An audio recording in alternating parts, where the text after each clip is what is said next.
Hi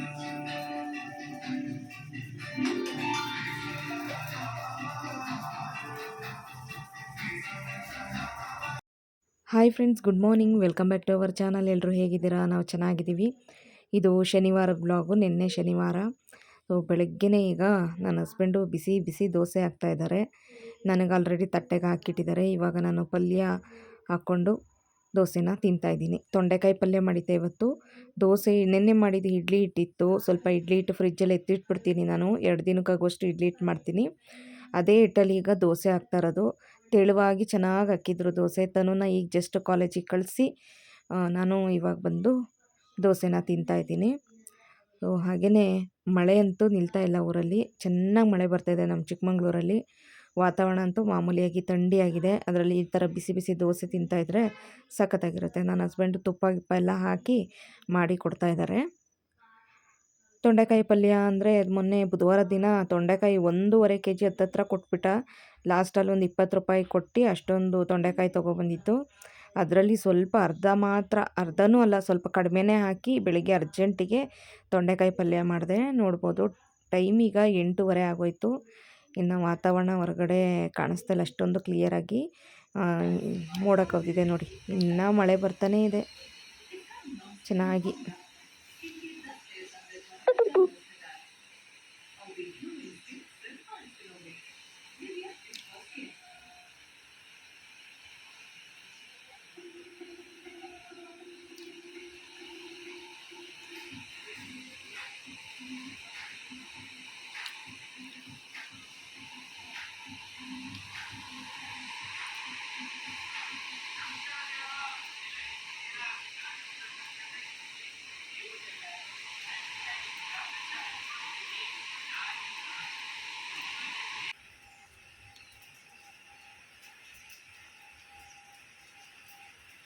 ಮತ್ತು ಯಾವುದೇ ವ್ಲಾಗ್ನ ನಾನು ಮಾಡಲೇ ಇಲ್ಲ.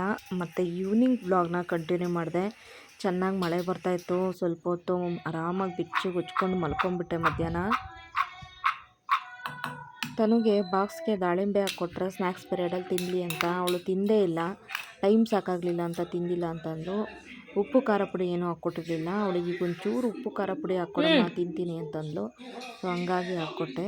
ಇವತ್ತು ಶನಿವಾರ ಆಗಿರೋದ್ರಿಂದ ಸ್ವಲ್ಪ ಹೊತ್ತು ಟಿ ವಿ ನೋಡಿಕೊಂಡು ರಿಲ್ಯಾಕ್ಸ್ ಆಗ್ತಾಯಿದ್ದಾಳೆ. ಉಪ್ಪಿಡ್ತೀನಿ ಇನ್ನೊಂದು ಸತಿ ತಗೊಂಡು ವಾಪಸ್ ಬಂದರೆ. ಇರೋಲ್ಲಡ.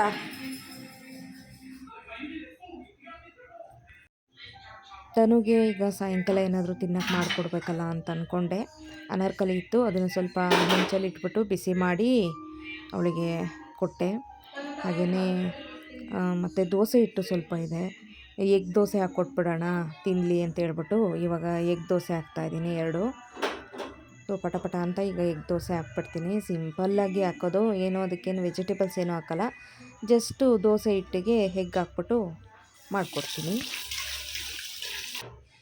ಹಾಗೆ ಸಾಂಬಾರು ಮಾಡಬೇಕು. ಸಾಂಬಾರಿಗೂ ಆಲ್ರೆಡಿ ನಾನು ತರಕಾರಿಗಳನ್ನೆಲ್ಲ ಕಟ್ ಮಾಡಿಕೊಂಡು ಮಸಾಲ ಎಲ್ಲ ರೆಡಿ ಮಾಡಿ ಇಟ್ಕೊಂಡಿದ್ದೀನಿ. ಇದಾದ ತಕ್ಷಣವೇ ಬೇಗ ಸಾಂಬಾರು ಮಾಡಿಬಿಡೋಣ. ಮತ್ತು ಇನ್ನು ರಾತ್ರಿಗೆ ಸ್ವಲ್ಪ ಎಡಿಟಿಂಗ್ ಕೆಲಸ ಇದೆ, ಅದೆಲ್ಲ ಮಾಡ್ಕೊಬೇಕು ಅಂತೇಳಿ ತರಕಾರಿಗಳನ್ನೆಲ್ಲ ಮಸಾಲಾಗೆ ಬೇಕಾಗಿರೋದೆಲ್ಲ ರೆಡಿ ಮಾಡಿ ಇಟ್ಕೊಂಡಿದ್ದೀನಿ. ಫಸ್ಟಿಗೆ ತನುಗೆ ದೋಸೆ ಹಾಕ್ಕೊಟ್ಟ ಆದಮೇಲೆ ಇನ್ನು ಸಾಂಬಾರು ಕೂಡ ಬೇಗ ಮಾಡಿಬಿಡ್ತೀನಿ. ದೋಸೆ ಹಿಟ್ಟು ಒಂದು 2 ದೋಸೆ ಆಗೋಷ್ಟಿತ್ತು. ಸಾಂಬಾರು ಇವತ್ತು ಮೊಳಕೆ ಕಾಳು ಸಾಂಬಾರು ಮಾಡ್ತಾಯಿದ್ದೀನಿ. ಮೊಳಕೆ ಕಾಳು ಅಂತೂ ಸೂಪರಾಗಿ ಬಂದುಬಿಟ್ಟಿತ್ತು ನೋಡಿ, ಎಷ್ಟು ಚೆನ್ನಾಗಿ ಬಂದಿದೆ ಮೊಳಕೆ ಕಾಳು. ಹಾಗೆಯೇ ಇನ್ನು ಅದ್ರ ಜೊತೆಗೆ ಆಲೂಗಡ್ಡೆ ಬದನೆಕಾಯಿ, ಹಾಗೆಯೇ ತೊಂಡೆಕಾಯಿ ಉಳಿದಿತ್ತಲ್ವ, ಅದು ಹಣ್ಣಾಗ್ಬಿಟ್ಟು ಹಾಳಾಗ್ಬಿಡುತ್ತೆ ಅಂತೇಳಿ ತೊಂಡೆಕಾಯಿ ಕೂಡ ಸಣ್ಣದಾಗಿ ಕಟ್ ಮಾಡಿ ರೆಡಿ ಮಾಡಿ ಇಟ್ಕೊಂಡಿದ್ದೀನಿ ತೊಂಡೆಕಾಯಿ ಪಲ್ಯ ಮಾಡೋದಕ್ಕೆ. ಹಾಗೆ ಈಗ ದೋಸೆ ಹಾಕ್ತಾಯಿದ್ದೀನಿ, ಎಗ್ ದೋಸೆನ. ಏನಿಲ್ಲ, ದೋಸೆ ಹಾಕೋದು, ಮೊಟ್ಟೆ ಹಾಕೋದು, ಹಾಗೆ ಸ್ವಲ್ಪ ಚಿಲ್ಲಿ ಪೌಡರು, ಹಾಗೆಯೇ ಸ್ವಲ್ಪ ಉಪ್ಪು, ಇಷ್ಟನ್ನು ಹಾಕ್ಬಿಟ್ಟು ಚೆನ್ನಾಗಿ ಮೊಟ್ಟೆನ ದೋಸೆ ಮೇಲೆ ಸ್ಪ್ರೆಡ್ ಮಾಡೋದು. ಸ್ಪ್ರೆಡ್ ಮಾಡಿಬಿಟ್ಟು ಬೇಯಿಸೋದಷ್ಟೇ, ಎಣ್ಣೆ ಹಾಕ್ಬಿಟ್ಟು.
ಒಂದು 10-15 ನಿಮಿಷ ಟಿ ವಿ ನೋಡಿಬಿಟ್ಟು ಇವಾಗ ನಾನು ಸಾಂಬಾರು ಮಾಡೋಣ ಅಂತ ಬಂದೆ, ಲೇಟಾಗಿಬಿಡುತ್ತಂತೇಳಿ.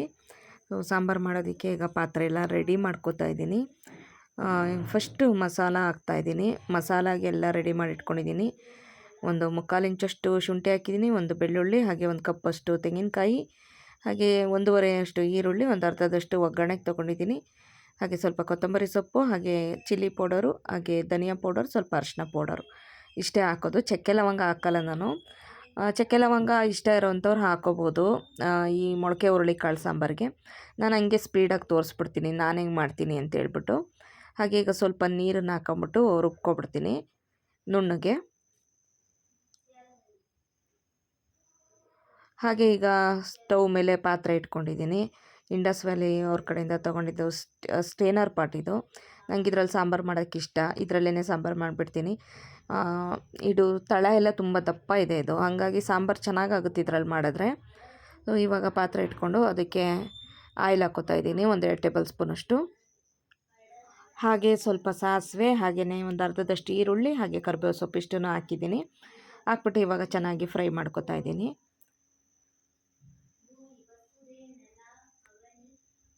ಫ್ರೈ ಆದಮೇಲೆ ಈಗ ಆಲೂಗಡ್ಡೆ ಬದನೆಕಾಯಿ ಹಾಕೋತಾ ಇದ್ದೀನಿ. 2 ಬದನೆಕಾಯಿ, ಹಾಗೆಯೇ 2 ಆಲೂಗಡ್ಡೆ ತೊಗೊಂಡಿದ್ದೆ, ಅದನ್ನೇ ಹಾಕೋತಾ ಇದ್ದೀನಿ. ಅದಾದಮೇಲೆ ಈಗ ಮೊಳಕೆ ಹುರುಳಿಕಾಳನ್ನ ಹಾಕೋತಾ ಇದ್ದೀನಿ. ಜಾಸ್ತಿನೇ ಇತ್ತು ಮೊಳಕೆ ಹುರುಳಿಕಾಳು, ಅಷ್ಟನ್ನು ಕೂಡ ಹಾಕ್ತಾಯಿದ್ದೀನಿ.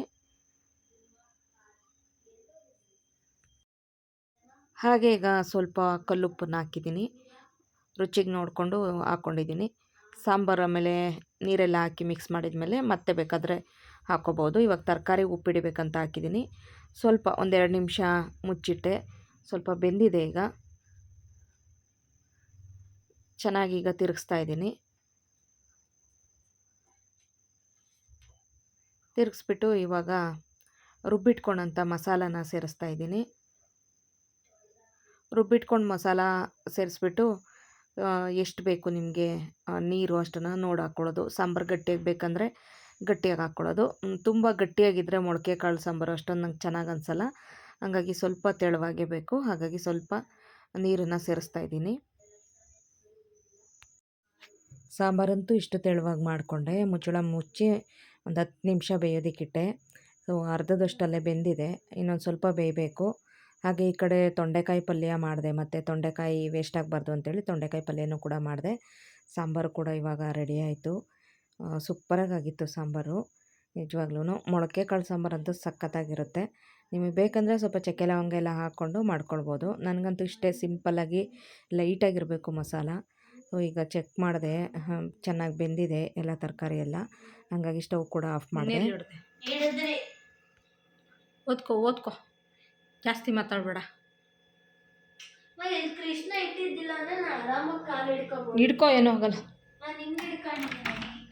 ಹಂಗೆ ಹಿಡ್ಕೊ. ಅಯ್ಯೋ ಈ ಮಳೆ ಬರ್ತಾನೆ ಐತೆ ಚಿನ್ನಿ.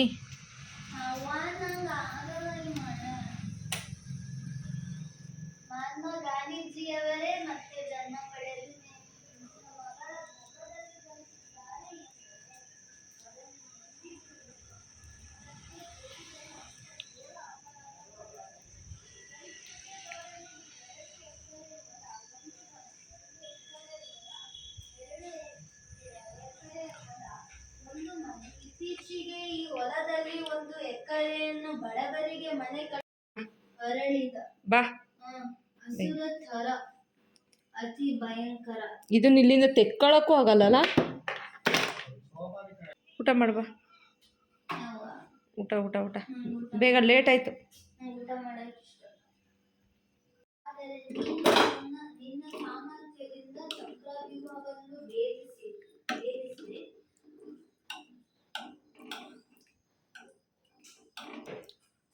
ಒಳನುಗ್ಗಿ ಪರಾಕ್ರಮಿಗಳನ್ನು ಎದುರಿಸಿ ಕೊಂದ ನೀನು ಅರ್ಜುನನಿಗೆ ತಕ್ಕ ಮಗನಾಗಿದ್ದೀಯೆ. ನಿನ್ನ ಧೈರ್ಯ ಸಾಹಸಗಳಿಗೆ ಸಮಾನರಾದ ಪರಾಕ್ರಮಿಗಳು ಬೇರೆ ಯಾರಿದ್ದಾರೆ ಎಂದು ಹೊಗಳಿದರು. ಅಭಿಮನ್ಯು ಶತ್ರುಪುತ್ರನಾಗಿದ್ದರೂ ಅವನ ಗುಣವನ್ನು ಮೆಚ್ಚುವ ದುರ್ಯೋಧನನ ಅಂತಃಕರಣ ಇಲ್ಲಿ ಬಿಸಿ ಬಿಸಿ ಮುದ್ದೆ ಮಾಡಿದೆ. ತನುಗಿಗೆ ಹಾಕ್ಕೊಡ್ತಾಯಿದ್ದೀನಿ ಮುದ್ದೆ ಮತ್ತು ಸಾಂಬಾರು, ಹಾಗೆಯೇ ತೊಂಡೆಕಾಯಿ ಪಲ್ಯ. ಸೊ ಸಾಂಬಾರು ಸಖತ್ತಾಗಿತ್ತು, ಪಲ್ಯನೂ ಚೆನ್ನಾಗಾಗಿತ್ತು. ಹಾಗೆ ಮತ್ತೆ ಇದು ನೆಕ್ಸ್ಟ್ ಡೇ ವ್ಲಾಗು. ಇವತ್ತಿನ ವ್ಲಾಗು ಭಾನುವಾರ ಬೆಳಗ್ಗೆ. ಟೈಮ್ ಇವಾಗ ಸುಮಾರು 9 ಗಂಟೆ ಆಗಿದೆ.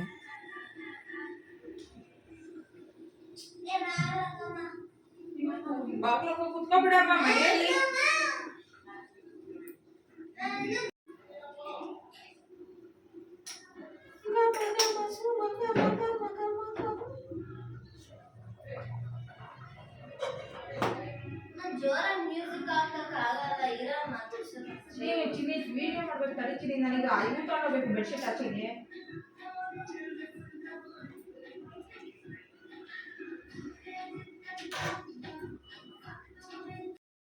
ಈಗ ನಾನು ಬ್ರೇಕ್ಫಾಸ್ಟ್ ರೆಡಿ ಮಾಡ್ತಾಯಿದ್ದೀನಿ. ಇವತ್ತು ಅಕ್ಕಿ ರೊಟ್ಟಿ ಮಾಡ್ತಾಯಿದ್ದೀನಿ. ಅಕ್ಕಿ ರೊಟ್ಟಿ ಮಾಡೋದಕ್ಕೆ ಸ್ವಲ್ಪ ಈಗ ನಾನು ಬಾಣಲಿಯಲ್ಲಿ ನೀರನ್ನು ಹಿಡಿದ್ಬಿಟ್ಟು ಸ್ಟವ್ ಮೇಲೆ ಇಡ್ತಾಯಿದ್ದೀನಿ. ಸುಮಾರು 1.5 ಲೋಟದಷ್ಟು ನೀರನ್ನು ಹಾಕಿದ್ದೀನಿ. ಹಾಗೆ ಸ್ವಲ್ಪ ಉಪ್ಪನ್ನು ಹಾಕ್ಬಿಟ್ಟು ಸ್ವಲ್ಪ ಅಕ್ಕಿ ಹಿಟ್ಟನ್ನು ಹಾಕ್ಬಿಟ್ಟು ಕುದಿಯೋದಕ್ಕೆ ಬಿಡ್ತಾಯಿದ್ದೀನಿ. ಇದು ಸ್ವಲ್ಪ ಕುದಿಬೇಕು. ಕುದ್ದ ಮೇಲೆ ಮತ್ತೆ ನಾನು ಹಿಟ್ಟನ್ನು ಹಾಕ್ತೀನಿ. ಅಷ್ಟರಲ್ಲಿ ಅದು ಕುದಿಯೋ ಅಷ್ಟರಲ್ಲಿ ಬಟ್ಟೆನ ಹಾಕ್ಬಿಡೋಣ ಮಿಷಿನ್ಗೆ ಅಂತೇಳ್ಬಿಟ್ಟು ಇವತ್ತು ಬೆಡ್ಶೀಟೆಲ್ಲ ಒಗೆಯೋದಿತ್ತು. 2 ಬೆಡ್ ಕವರು ಬೆಡ್ಶೀಟ್ಗಳೆಲ್ಲ ಇತ್ತು. ಅದನ್ನೆಲ್ಲ ಒಗೆಯೋಕೆ ಹಾಕೋಣ ಅಂತೇಳಿ ಈಗ ಹಾಕ್ತಾಯಿದ್ದೀನಿ. ಇವತ್ತೊಂಚೂರು ಬಿಸಿಲಿದೆ, ಭಾನುವಾರ ಇವತ್ತು. ಹಾಗಾಗಿ ಬೆಡ್ಶೀಟೆಲ್ಲ ಹಾಕೋ ಪ್ಲ್ಯಾನ್ ಮಾಡಿಕೊಂಡೆ.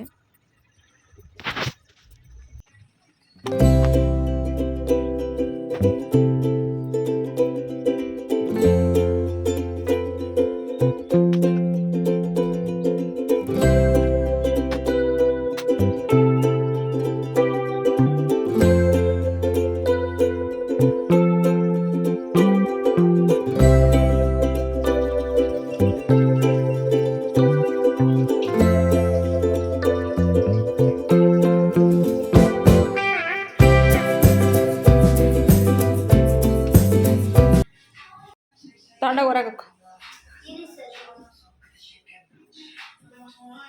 ಹಾಕೋಗು.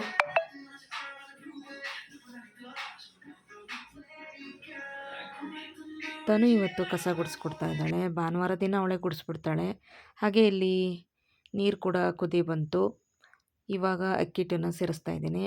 ಸುಮಾರು 1.5 ಕಪ್ಪು ಹತ್ತತ್ರ ಹಾಕ್ತೀನಿ. ನೋಡ್ಕೊಂಬಿಟ್ಟು ಹಾಕ್ಕೋಬೇಕಾಗುತ್ತೆ. ನೀರನ್ನು ಅಷ್ಟೇ 1.5 ಲೋಟದಷ್ಟು ಹಾಕಿದ್ದೀನಿ. ನಾನು ಅಂದಾಜಲ್ಲಿ ಹಾಕಿದ್ದೀನಿ. 1.5 ಅಷ್ಟು ಹಾಕಿದ್ದೀನಿ.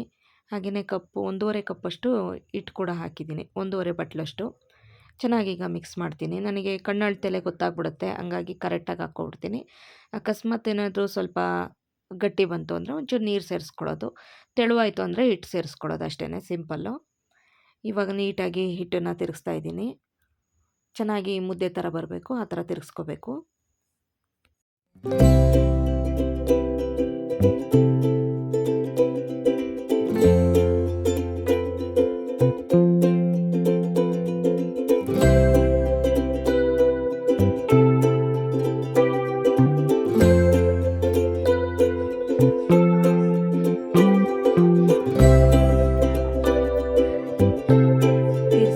ಪ್ಲೇಟ್ ಮುಚ್ಚಿ 1-2 ನಿಮಿಷ ಬಿಟ್ಟಿದ್ದೆ. ಅದಾದಮೇಲೆ ಪ್ಲೇಟ್ ತೆಗೆದ್ಬಿಟ್ಟು ಕೆಳಗಡೆ ಇಟ್ಕೊಂಡಿದ್ದೀನಿ ಸ್ಲ್ಯಾಬ್ ಮೇಲೆ. ಸೊ ಇದು ಸ್ವಲ್ಪ ಬಿಸಿ ಇರುತ್ತಲ್ವ, ಹಾಗಾಗಿ ನಿಧಾನವಾಗಿ ನೋಡಿಕೊಂಡು ಉಂಡೆನ ಮಾಡ್ಕೋಬೇಕಾಗುತ್ತೆ. ನಾನು ಸ್ಪೂನನ್ನು ಯೂಸ್ ಮಾಡಿಬಿಟ್ಟು ಚೆನ್ನಾಗಿ ಮಿಕ್ಸ್ ಮಾಡಿಕೊಂಡು ಉಂಡೆ ಮಾಡ್ಕೊತೀನಿ. ಈಗ ಸ್ಟವ್ ಹಚ್ಬಿಟ್ಟು ಸ್ಟವ್ ಮೇಲೆ ಒಂದು ಹೆಂಚನ್ನು ಇಟ್ಕೊಂಡಿದ್ದೀನಿ. ಹೆಂಚನ್ನು ಇಟ್ಕೊಂಡು ಇವಾಗ ಸ್ವಲ್ಪ ಹಿಟ್ಟು ಕೂಡ ಸ್ವಲ್ಪ ಬೆಚ್ಚಗಾಯಿತು. ಈಗ ಕ್ಲೀನಾಗಿ ಈ ರೀತಿ ನಾದ್ಕೊಂಬಿಟ್ಟು ಉಂಡೆ ಮಾಡ್ಕೋತೀನಿ. ನೀಟಾಗಿ ನಾದ್ಕೋಬೇಕು, ಆವಾಗಲೇ ರೊಟ್ಟಿ ಚೆನ್ನಾಗಿ ಬರುತ್ತೆ. ಸೊ ನೀಟಾಗಿ ಈಗ ನಾದ್ಕೊಂಡು ಈ ರೀತಿ ಹಿಟ್ಟನ್ನು ಹಾಕ್ಕೊಂಬಿಟ್ಟು ಚೆನ್ನಾಗಿ ಸ್ವಲ್ಪ ಲಟ್ಟಣಿಗೆಲೆ ಲಟ್ಟಿಸ್ಕೊಬಿಡ್ತೀನಿ. ಕೈಯಲ್ಲಿ ಬೇಕಾದ್ರೂ ತಟ್ಬೋದು. ನಾನು ಲಟ್ಟಣಿಗೆಲೆ ನೀಟಾಗಿ ಈ ರೀತಿ ಲಟ್ಟಿಸ್ಕೊಬಿಡ್ತೀನಿ. ಈಸಿ ಆಗುತ್ತೆ ಲಟ್ಟಣಿಗೆಲಿ ಲಟ್ಟಿಸ್ಕೊಂಡ್ರೆ. ಸ್ವಲ್ಪ ಹಿಟ್ಟನ್ನು ಹಾಕ್ಕೊಂಡು ನೀಟಾಗಿ ಲಟ್ಟಿಸಿದ್ರೆ ತುಂಬ ಚೆನ್ನಾಗಾಗುತ್ತೆ. ಸೊ ಈ ರೀತಿ ನೀಟಾಗಿ ತೆಳುವಾಗಿ ಲಟ್ಟಿಸ್ಕೊಂಡೆ ಲಟ್ಟಣಿಗೆಯಲ್ಲಿ. ಈಗ ಹೆಂಚು ಕೂಡ ಕಾದಿತ್ತು, ಹಾಗೆ ರೊಟ್ಟಿನ ಹೆಂಚು ಮೇಲೆ ಹಾಕಿದ್ದೀನಿ. ಹಾಕ್ಬಿಟ್ಟು ಮತ್ತೊಂದು ರೊಟ್ಟಿನ ಲಟ್ಟಿಸ್ತಾ ಇದ್ದೀನಿ. ಅಕ್ಕಿ ರೊಟ್ಟಿ ಅಂತೂ ನನ್ನ ಫೇವ್ರೇಟು. ಅದರಲ್ಲೂ ಅಕ್ಕಿ ರೊಟ್ಟಿ, ಎಣ್ಣೆ ಬದನೆಕಾಯಿ ಸಾರು ಮತ್ತು ಅಕ್ಕಿ ರೊಟ್ಟಿ ಚಿಕನ್ ಸಾರು ಎಲ್ಲ ಸಖತ್ತಾಗಿರುತ್ತೆ. ಕೆಂಪು ಚಟ್ನಿ, ಖಾರ ಚಟ್ನಿ ಎಲ್ಲದಕ್ಕೂ ಸಖತ್ತಾಗಿರುತ್ತೆ. ಹಾಗೆ ಹೀಗೆ ಹೆಂಚು ಮೇಲೆ ಹಾಕಿರೋಂಥ ರೊಟ್ಟಿಗೆ ಸ್ವಲ್ಪ ಕೈಯಲ್ಲೇ ನೀರು ಸವರ್ಬಿಟ್ಟೆ. ನಿಮಗೆ ಕೈಯಲ್ಲಿ ಸವರೋಕ್ಕಾಗಿಲ್ಲ ಅಂದರೆ ಬಟ್ಟೆಯಲ್ಲಿ ಸವರ್ಕೋಬೋದು. ನನಗೆ ರೂಢಿ ಇರೋದ್ರಿಂದ ನಾನು ಕೈಯಲ್ಲೇ ನೀರು ಹಾಕ್ಬಿಟ್ಟು ಸವರ್ಬಿಡ್ತೀನಿ. ಹಾಗೆ ಅದನ್ನು ಮಡಿಸಿ ಕೂಡ ತಿರುಗಿಸಿ ಹಾಕಿದ್ದೀನಿ. ಈಗ ಇನ್ನೊಂದು ರೊಟ್ಟಿ ಕೂಡ ನೀಟಾಗಿ ಲಟ್ಟಿಸ್ಕೊಂಡಿದ್ದೀನಿ. ತುಂಬ ಚೆನ್ನಾಗಿರುತ್ತೆ ಫ್ರೆಂಡ್ಸ್ ರೊಟ್ಟಿ ಅಂತೂ. ಅಕ್ಕಿ ರೊಟ್ಟಿ ಈಸಿಯಾಗಿ ಮಾಡ್ಕೋಬೋದು. ನನಗಂತೂ ಅಕ್ಕಿ ರೊಟ್ಟಿ ಇಷ್ಟ ಆಗುತ್ತೆ. ಅಕ್ಕಿ ರೊಟ್ಟಿ, ರಾಗಿ ರೊಟ್ಟಿ ಎಲ್ಲ ತುಂಬಾ ಇಷ್ಟ ಆಗುತ್ತೆ. ನನಗೆ ರೈಸ್ ಐಟಮ್ಗಿಂತ ರೊಟ್ಟಿ, ಚಪಾತಿ ಈ ಥರದ್ದೇ ಜಾಸ್ತಿ ಇಷ್ಟ ಆಗುತ್ತೆ.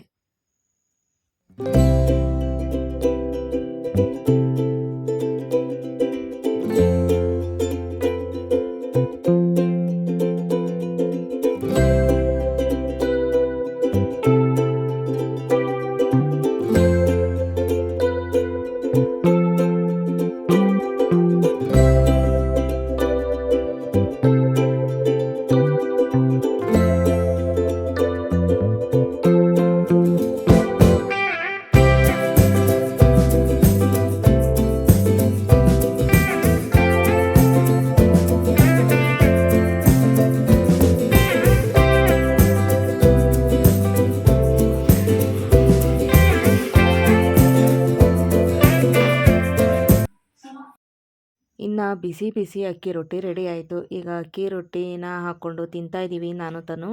ನನ್ನ ಹಸ್ಬೆಂಡ್ಗೆ ಫೋನ್ ಮಾಡಿದೆ. ಅವ್ರು ಬಂದರೆ ಅವ್ರಿಗೂ ಲಟ್ಟಿಸ್ಕೊಡೋಣ ಅಂತ ಅಂದ್ಕೊಂಡೆ. ನನಗೆ ತನುಗೆ ಎಷ್ಟು ಬೇಕು ಅಷ್ಟು ಮಾತ್ರ ರೊಟ್ಟಿನ ರೆಡಿ ಮಾಡಿಕೊಂಡೆ. ನನ್ನ ಹಸ್ಬೆಂಡು ಬೆಳಗ್ಗೆನೇ ಡ್ಯೂಟಿಗೆ ಹೋಗಿದ್ದರು. ಅವ್ರು ಬೇಗನೆ ಹೋಗಿದ್ರು. ಒಂದು 7:30 8 ಗಂಟೆಗೆ ಹೋಗಿದ್ದರು. ಸೊ ಅವ್ರು ಬ್ರೇಕ್ಫಾಸ್ಟ್ ಏನೂ ತಿಂದೋಗಿರಲಿಲ್ಲ. ಇನ್ನು ಅವ್ರ ಅಮ್ಮ ಮನೆಯಲ್ಲೇ ತಿಂತಾರೇನೋ ಅಂತ ನಾನು ಕೂಡ ಸುಮ್ಮನಾದೆ. ಆದ್ರೂ ಫೋನ್ ಮಾಡಿದೆ, ತಿಂಡಿಗೆ ಬರ್ತೀರಾ ಅಂತೇಳಿ. ಇಲ್ಲ, ನಾನು ಆಮೇಲೆ ಮಧ್ಯಾಹ್ನ ಬರ್ತೀನಿ ಅಂತಂದರು. ಹಂಗಾಗಿ ನಮ್ಮಿಬ್ಬರಿಗೆ ಮಾತ್ರ ರೊಟ್ಟಿನ ರೆಡಿ ಮಾಡಿಕೊಂಡು ಇವಾಗ ಹಾಕ್ಕೋತಾ ಇದ್ದೀವಿ. ರೊಟ್ಟಿ ಅಂತೂ ಎಷ್ಟು ಸಾಫ್ಟಾಗಿ ಬಂದಿದೆ ಅಂತ ತೋರಿಸ್ದೆ ನಿಮಗೆ. ತುಂಬ ಚೆನ್ನಾಗಿ ಬಂದಿತ್ತು ರೊಟ್ಟಿ. ರೊಟ್ಟಿ ಜೊತೆಗೆ ಮೊಳಕೆ ಹುರುಳಿಕಾಳು ಸಾಂಬಾರು, ಹಾಗೆಯೇ ತೊಂಡೆಕಾಯಿ ಪಲ್ಯ. ಸೊ ಇವಾಗ ಹಾಕ್ಕೊಂಡು ತಿಂತಾಯಿದ್ದೀವಿ.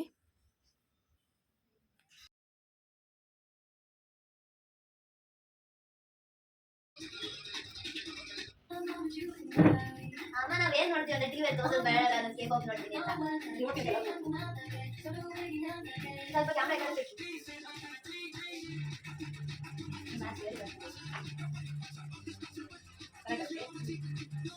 ಅಪ್ಪ ನೋಡ್ತಿ ಚಾಲೆಂಜ್ ತಗೊಂಡು ತುಂಬಾ ಚೆನ್ನಾಗಿ ಮಾಡಕ್ಕೆ ನೋಡಿದ್ದಿಲ್ಲ. ಅಪ್ಪ ಹೇಳಿದ್ದಲ್ಲ ಡಬ್ಬಾ ತರ ಮಾಡ್ತೀಯ ಅಂತ.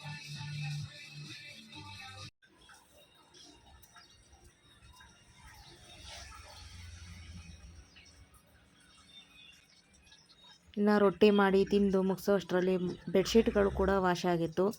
ಇವಾಗ ಒಣಗಾಕಿರೋ ಬಟ್ಟೆಗಳನ್ನೆಲ್ಲ ಫೋಲ್ಡ್ ಮಾಡಿ ಇಲ್ಲೇ ಇಡ್ತಾಯಿದ್ದೀನಿ. ಬೆಡ್ಶೀಟ್ಗಳೆಲ್ಲ ಒಣ ಹಾಕ್ಬೇಕೀಗ.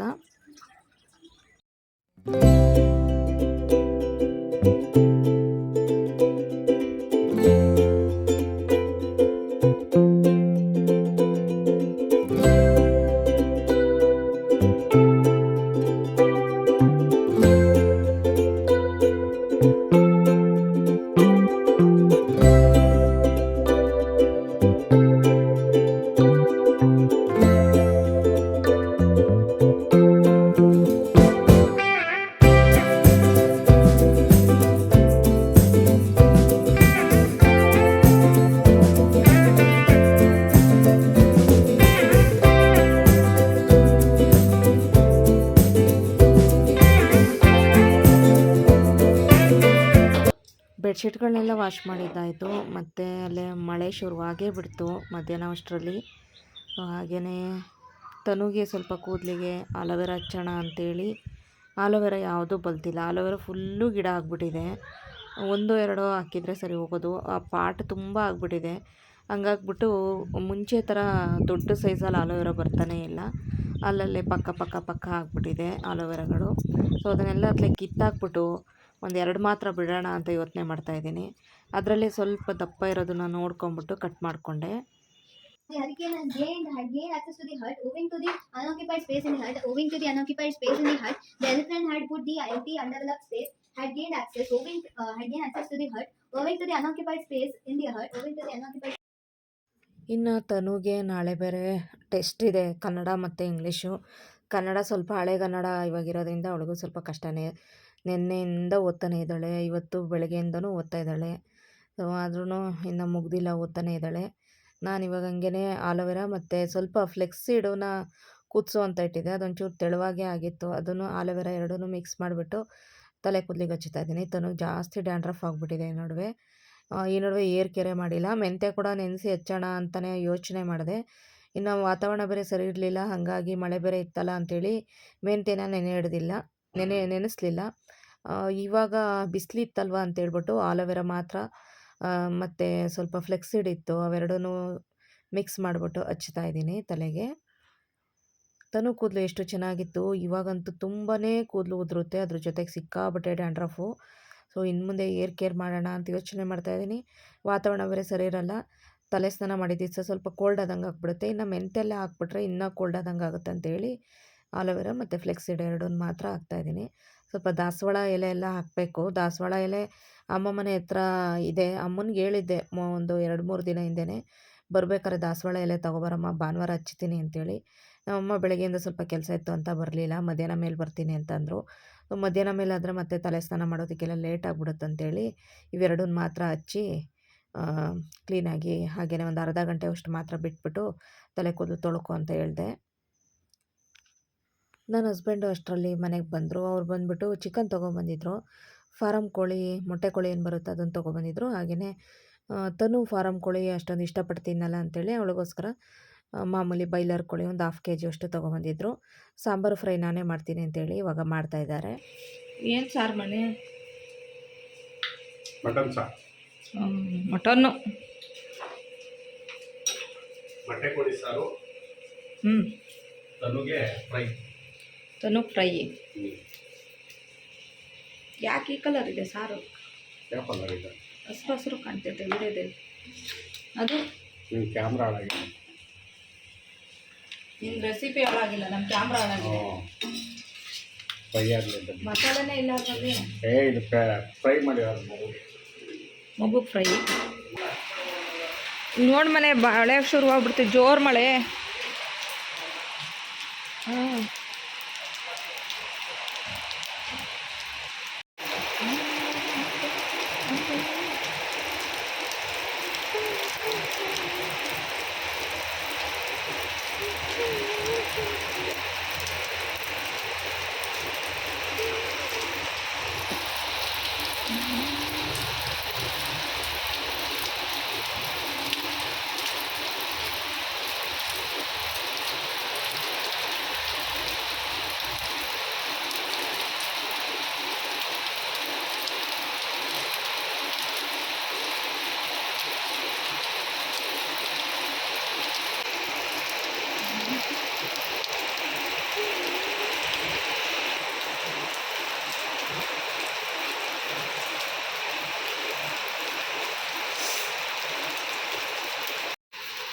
ನಮ್ಮಮ್ಮ ನೆನ್ಕೊಂಡೇ ಬರ್ತೈತೆ ನೋಡಲ್ಲ ನಮ್ಮಮ್ಮ. ಏನ ಮಳೆ ಬರ್ತಾ ಇದ್ರೆ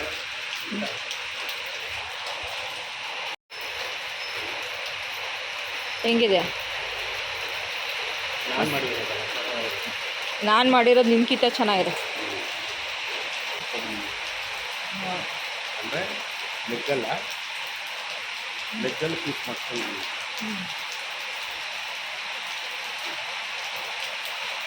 ಇಲ್ಲ.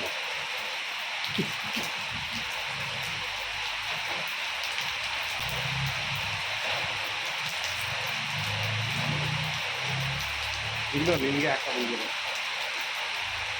ಗೊತ್ತಾಯ್ತಾ?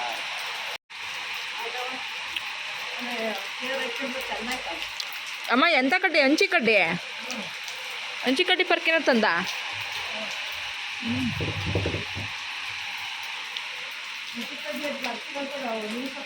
ಅದೇ ಗೊತ್ತಾಯ್ತು. ಯಾವ್ದು ಮಗಳಿಗ? ಬೆಳಿಗ್ಗೆ ಬರೀ ಅವಳಿಗೆ ನೋಟ್ಸ್ ಹಾಕಿ ಅವ್ಳು ಮಾಡೋ ಕೆಲಸಕ್ಕೆ.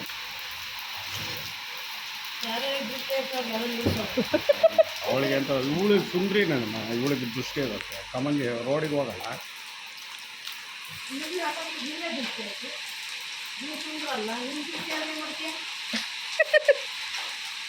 ನೀನು ಸುಂದರ ಅಲ್ಲ ಅಂತ ನಮ್ಮ ಅಮ್ಮನೇ ಹೇಳ್ಬಿಡ್ತಲ್ಲ. ಸುಂದ್ರಿ ಅಂದಮೇಲೆ ಅದೇ ಅವ್ರು ಸುಂದ್ರಿನಾ? ಇಲ್ಲಿಂದ ಅಲ್ಲಿ ತಗ ಮಳೆಯಲ್ಲಿ ಹೋಗ್ಬರೋ ಕಡೆ ನೋಡೋಣ ನಾಳೆಗೆ. ಹೋಗಿ ಬಂದ್ರೆ ಸುಂದ್ರೇನಾ? ಲಾಜಿಕ್ ಇಲ್ಲದೆ ಮಾತಾಡ್ತೀಯಲ್ಲ. ಇಟ್ಕೊಂಡು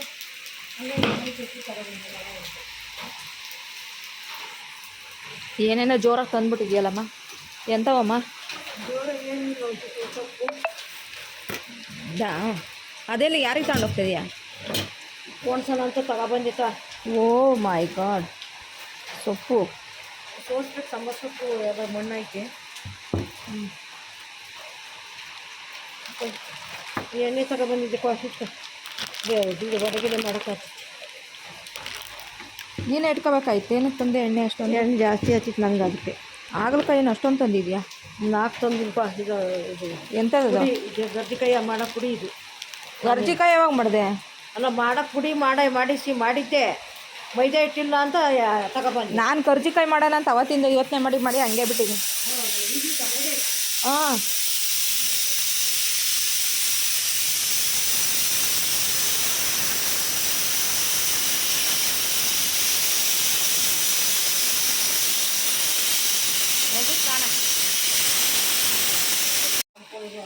ಇವೆರಡು ತಿನ್ನೋದಲ್ಲ ಹಾರಂ ಕೊಡಿ. ಅದಕ್ಕೆ ನಿಮಗೆ ನನಗೆ ಮಾಡ್ಕೊಡೋದು. ನೀವಿಬ್ಬರೇ ತಿಂದು ಖಾಲಿ ಮಾಡಿರಿ, ನಾವು ತಿನ್ನಲ್ಲ ಅಂತ. ಬಿಟ್ಟಬಾರ್ದು ಮಾತು. ಆಯಿತು, ನಾವು ಫ್ರೈ ತಿಂತೀವಿ. ಫ್ರೈ ಎಲ್ಲ ಕೊಡಲ್ಲ. ಬರೀ ಮೊಟ್ಟೆ ಇದೆ, ಬೇಯಿಸ್ಕೊಂಡು ತಿನ್ಬೇಕಾರೆ ಮಗು ತಂದಿರುತ್ತೆ. ಮಗುಗೊಂದಕ್ಕೆ ಹೊಟ್ಟೆ, ನಮಗಿಲ್ಲ. ನಮ್ಮ ಅಡುಗೆ ಇವತ್ತು ಆಗೋತ್ತಿಗೆ 2:30-3 ಗಂಟೆ ಹತ್ತತ್ರನೇ ಆಗೋಗಿತ್ತು. ಇನ್ನು ತನೂ ಸ್ನಾನಕ್ಕೆ ಹೋಗಿದ್ಲು. ಹಾಗೆ ಸಾಂಬಾರೆಲ್ಲ ರೆಡಿ ಆಯಿತು. ಈಗ ಊಟ ಮಾಡೋಣ ಅಂತ ಹೇಳ್ತಾ ಇದ್ದೀನಿ. ಅಷ್ಟರಲ್ಲಿ ನಮ್ಮಮ್ಮನೂ ಸ್ವಲ್ಪ ಸೊಪ್ಪೆಲ್ಲ ಸೋಸ್ಕೊಟ್ರು. ಊಟ ಎಲ್ಲ ಮುಗಿಸಿದ ಮೇಲೆ ಮತ್ತೆ ಯಾವುದೇ ವ್ಲಾಗ್ನ ಕಂಟಿನ್ಯೂ ಮಾಡಲಿಲ್ಲ. ಮತ್ತು ಸಂಜೆ ತನಕ ಮನೇಲೇ ಇದ್ದರು. ಫ್ರೆಂಡ್ಸ್, ಈಗ ಟೈಮು 7 ಗಂಟೆ 10 ನಿಮಿಷ ಇದೆ. ಏನು ಮಾಡ್ತಿದ್ದೀಯಮ್ಮ? ಉಳಿಸಾಗ್ತಾ ಇದೆಯಾ? ಮಳೆ ನಿಂತು ವಾತಾವರಣ ಹಿಂಗಿದೆ. ಇನ್ನು